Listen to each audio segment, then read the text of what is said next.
Hello friends, welcome back to SRV Kalakkals. எல்லோரும் எப்படி இருக்கிறீங்க? இந்த வீடியோவில் நம்ம பச்சை மிளகா வச்சு காரசாரமான ஒரு சிக்கன் சாப்ஸ் தான் பார்க்க போகிறோம். வாங்க வீடியோக்குள்ளே போய் பார்க்கலாம். அதுக்கு முன்னாடி நம்ம சேனலில் ஃபஸ்ட் டைம் பார்க்குற வியூவர்ஸ் ப்ளீஸ் சப்ஸ்கிரைப் பண்ணி வச்சுக்கோங்க. அப்போ தான் நான் போடுற வீடியோஸ் எல்லாமே மிஸ் ஆகாமல் உடனே உங்களுக்கு நோட்டிஃபிகேஷனில் வரும். நான் இந்த சிக்கன் சாப்ஸ் பண்ணுறதுக்கு ஒரு 1/2 கிலோ போல் போன்லெஸ் சிக்கன் எடுத்துருக்கிறேன். அதை நல்லா வாஷ் பண்ணி எடுத்துக்கிடுங்க. அதில் 1 ஸ்பூன் மஞ்சள் தூள், 1 ஸ்பூன் உப்பு, 1 ஸ்பூன் ஜிஞ்சர் கார்லிக் பேஸ்ட், அப்புறம் 1 ஸ்பூன் போல் லெமன் ஜூஸ், கடைசியாக 1 ஸ்பூன் தயிர் சேர்த்து நல்லா மிக்ஸ் பண்ணி வச்சுக்கலாம். ஃப்ரெண்ட்ஸ், தயிர் மட்டும் கொஞ்சம் புளியாத தயிராக கெட்டி தயிராக பார்த்து எடுத்துக்கிடுங்க. ஃப்ரெண்ட்ஸ், நான் சிக்கன் வச்சு கேரளா ஸ்டைலில் தேங்காய் பால் காந்தாரி சிக்கன் அப்புறம் சிக்கன் கலோஜின்னு நிறைய சிக்கன் வெரைட்டிஸ் அப்லோட் பண்ணியிருக்கிறேன். என்னுடைய சேனலை சப்ஸ்கிரைப் பண்ணி பார்த்துக்கோங்க. எல்லாமே நல்ல யூனிக்காக இருக்கும்.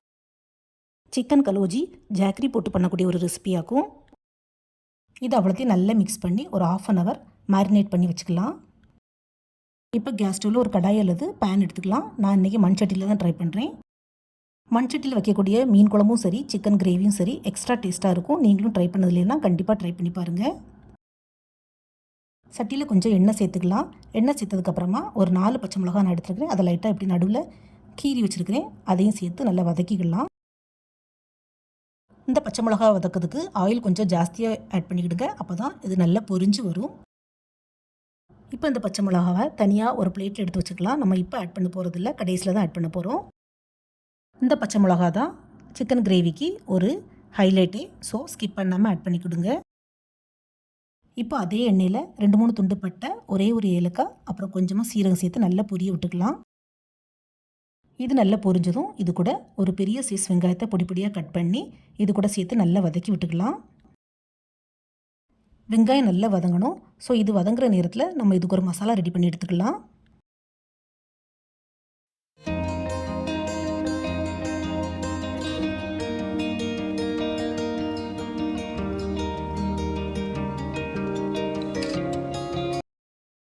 இப்போ ஒரு மிக்ஸி ஜாரில் ஒரு பெரிய வெங்காயத்தில் பாதி வெங்காயம், ஒரு பெரிய தக்காளியில் பாதி தக்காளி, அப்புறம் ஒரே ஒரு பச்சை மிளகாய் சேர்த்து தண்ணி எதுவும் சேர்க்காமல் நல்ல ஃபைன் பேஸ்ட்டாக அரைச்சி எடுத்துக்கலாம். வெங்காயம் இந்த மாதிரி நல்ல கோல்டன் ப்ரௌனாக வரணும், அந்தளவுக்கு வதக்கி எடுத்துக்கலாம்.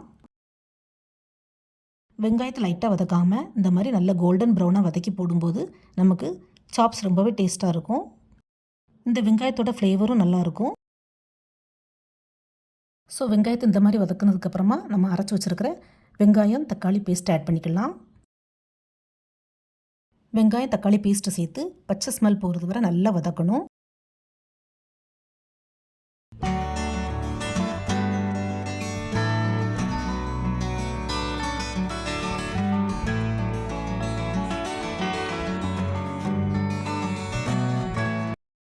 இந்த மாதிரி நல்லா வதக்கிட்டு ஒரு 2 to 3 minutes லிட்டை போட்டு மூடி வச்சுட்டா நமக்கு எண்ணெய் சீக்கிரமாக பிரிஞ்சு வந்துடும்.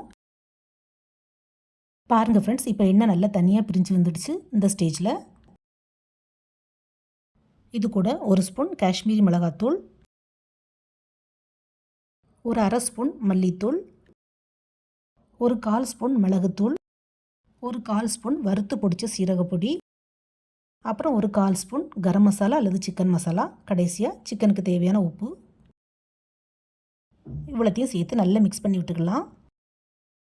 ஃப்ரெண்ட்ஸ், உப்பு மட்டும் கொஞ்சம் பார்த்து சேர்த்துக்கோங்க. ஏன்னா நம்ம ஆல்ரெடி சிக்கன் மேரினேட் பண்ணுறதுக்கு உப்பு ஆட் பண்ணியிருக்கிறோம். இந்த மசாலா பவுடர்லாம் சேர்த்து நல்லா மிக்ஸ் பண்ணி விட்டுட்டு திரும்பவும் ஒரு லிட்டு போட்டு ஒரு 2 to 3 minutes மூடி வச்சுக்கலாம். இப்போ நம்ம ஊற்றின எண்ணெய் எல்லாம் செப்பரேட்டாக பிரிஞ்சு வந்துட்டு இந்த ஸ்டேஜில் நம்ம மேரினேட் பண்ணி வச்சுருந்த சிக்கனை சேர்த்துக்கலாம். ஃப்ரெண்ட்ஸ், நான் இன்றைக்கி இந்த சிக்கன் சாப்ஸ் பண்ணுறதுக்கு போன்லெஸ் சிக்கன் தான் எடுத்துருக்கிறேன். நீங்கள் போன் உள்ள சிக்கன் கூட எடுத்துக்கலாம், அதுவும் நல்லா தான் இருக்கும். இப்போ சிக்கனை சேர்த்து நல்லா மிக்ஸ் பண்ணி விட்டுக்கலாம். நம்ம ஆல்ரெடி போட்டிருந்த மசாலா எல்லாம் இந்த சிக்கனில் நல்லா கோட் ஆகணும். ஸோ அந்த அளவுக்கு நல்லா வதக்கி விட்டுக்கலாம். இந்த மாதிரி நல்லா வதக்கி விட்டதுக்கப்புறமா கொஞ்சமாக தண்ணி சேர்த்து சிக்கனை வேக வைக்கணும். நான் மேரினேட் பண்ண வச்சுருந்த பவுல்லே கொஞ்சமாக தண்ணி சேர்த்து அதையே அலசி ஊற்றிக்கிட்டேன். தண்ணி சேர்த்து நல்லா மிக்ஸ் பண்ணி விட்டுக்கிட்டு திரும்பவும் ஒரு லிட்டு போட்டு மூடி வச்சுக்கலாம். ஒரு 5 minutes கழித்து பார்த்தா சிக்கன் கொஞ்சம் தண்ணி விட்டு பீசஸும் நல்லா வெந்திருக்கும். இப்போ சிக்கன் கம கமன்னு 8 வீட்டுக்கு வாசம் வரும். அந்த அளவுக்கு நல்லா மணக்கும். ஃப்ரெண்ட்ஸ், உங்களுக்கு சிக்கனில் கிரேவி வேண்டான்னா நீங்கள் கொஞ்சம் இன்னும் சுண்டை வச்சு எடுத்துக்கலாம். எனக்கு கிரேவி வேணும். ஸோ நான் இந்த ஸ்டேஜ்லேயே இறக்க போகிறேன்.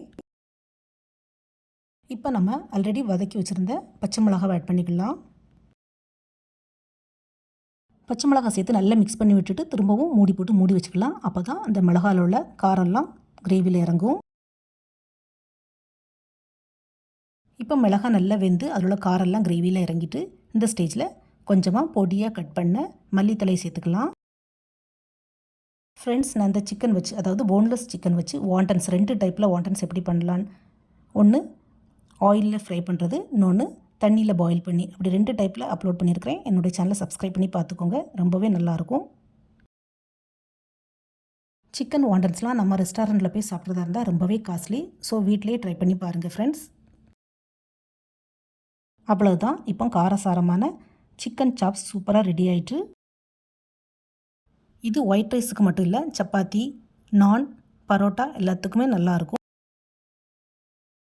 அதே மாதிரி ஆப்பம், இடியாப்பத்துக்கும் செம காம்பினேஷனாக இருக்கும். ட்ரை பண்ணி பாருங்கள் ஃப்ரெண்ட்ஸ். உங்களுக்கு இந்த சிக்கன் கிரேவி எப்படி வந்தது, பிடிச்சிருக்கான்னு மறக்காமல் கமெண்ட் பண்ணுங்கள். இந்த வீடியோ பிடிச்சிருந்தா லைக், ஷேர் அண்ட் சப்ஸ்கிரைப் பண்ணுங்கள். தேங்க்ஸ் ஃபார் வாட்சிங்.